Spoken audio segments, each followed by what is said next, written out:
Once businesses realize that most metrics are noise, a new problem appears. What should actually be measured?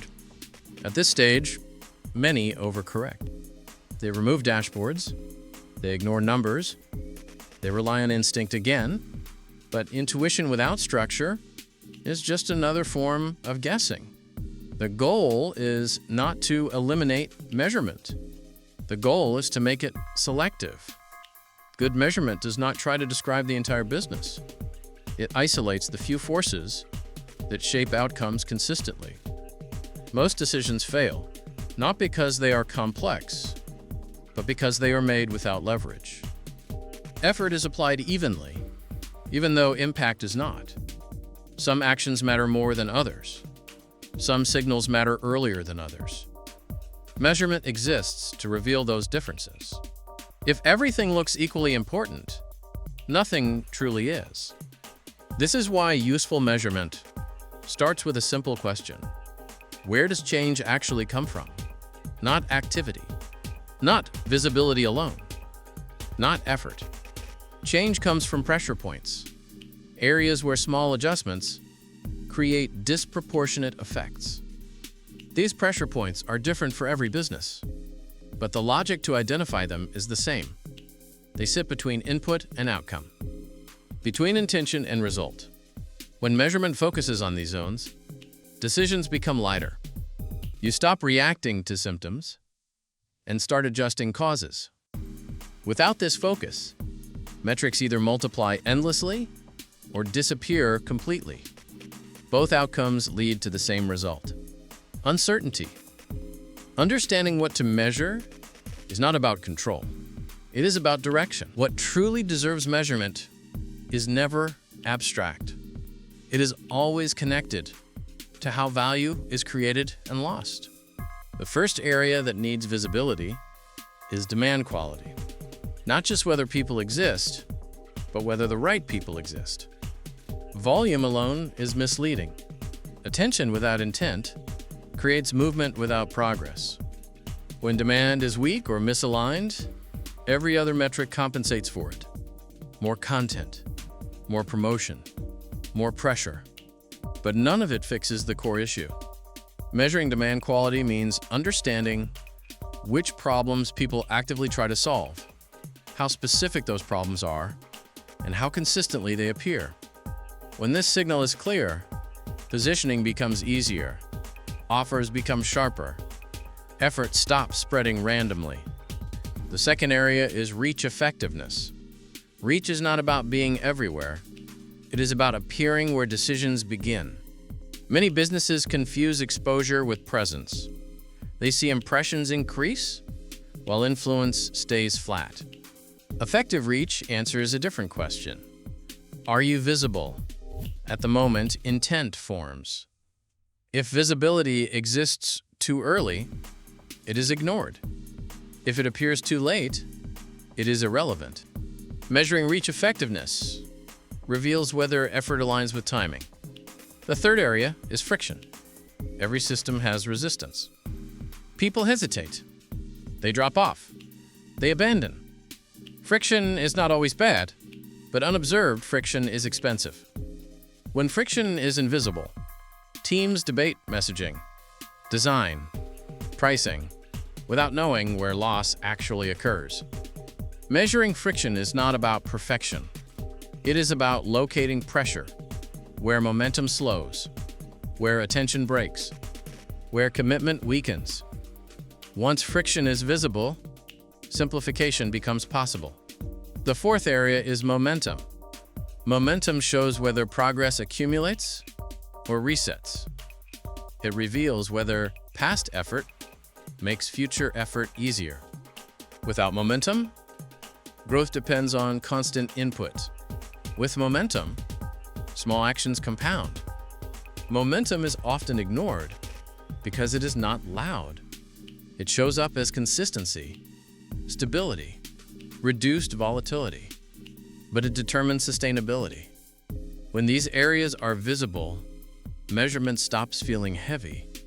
You are no longer watching everything. You are watching leverage. Decisions stop being reactive. They become proportional. You adjust where it matters most and ignore what does not move outcomes. That is the purpose of measuring. Measuring the right areas is only half of the work. The other half is knowing how to interpret what you see. This is where many businesses lose discipline. They notice a signal and immediately try to fix it. Traffic drops. Conversion slows. Engagement weakens. Reaction follows observation. But reaction without context creates instability. Good measurement does not demand constant action.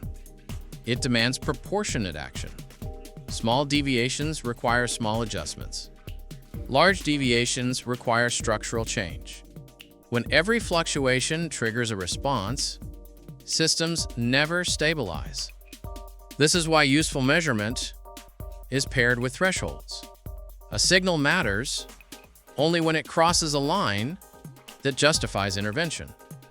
Below that line, noise is ignored. Above it, attention is focused. Without thresholds, teams oscillate. They change messaging too often. They adjust processes prematurely. They redesign before understanding. Measurement becomes a source of anxiety, not clarity. Another discipline is separation. Signals should be separated from explanations. A metric does not tell you why something changed. It tells you where to look. When teams demand full explanations before acting, they delay learning. Action generates information. Inaction preserves uncertainty. Measurement should shorten the distance between noticing and testing. This does not mean acting blindly. It means acting deliberately, with limited scope. Adjust one variable. Observe the response. Decide again. When this loop is tight, learning accelerates. When it is loose, mistakes compound silently. The final discipline is consistency. Metrics only reveal patterns when they are observed the same way over time. Changing definitions, windows, or interpretations breaks comparability. Stability creates insight.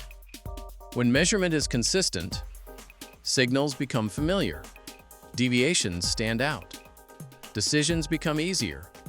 This is how measurement supports judgment instead of replacing it. Not by telling you what to do, but by helping you notice when something deserves attention. When measurement is done well, it simplifies decisions instead of complicating them. You stop asking what to track next and start asking what to adjust now. This shift changes how a business operates. Attention becomes selective. Energy becomes focused. Time stops being diluted across low-impact actions. The business no longer reacts to every signal. It responds to the ones that matter. This is how consistency is built. Not through rigid plans, but through stable feedback. When signals are clear, teams argue less, because priorities are visible. When priorities are visible, execution improves, because effort is no longer scattered. This is also where confidence changes. Not confidence based on optimism, but confidence based on orientation. You know where you stand. You know what is improving. You know what is deteriorating. That knowledge removes urgency. It replaces pressure with intent. Measurement at this stage is no longer about control. It is about alignment. Alignment between goals and actions, between effort and impact, between decisions and outcomes. Without this alignment, growth feels fragile. With it, growth becomes repeatable, not because the environment is predictable, but because the response is. This is the real value of measuring the right things. Not visibility for its own sake, not data for reassurance, but clarity that supports judgment. When businesses reach this point, they stop chasing signals. They start using them. And that is when measurement finally does the job it was meant to do.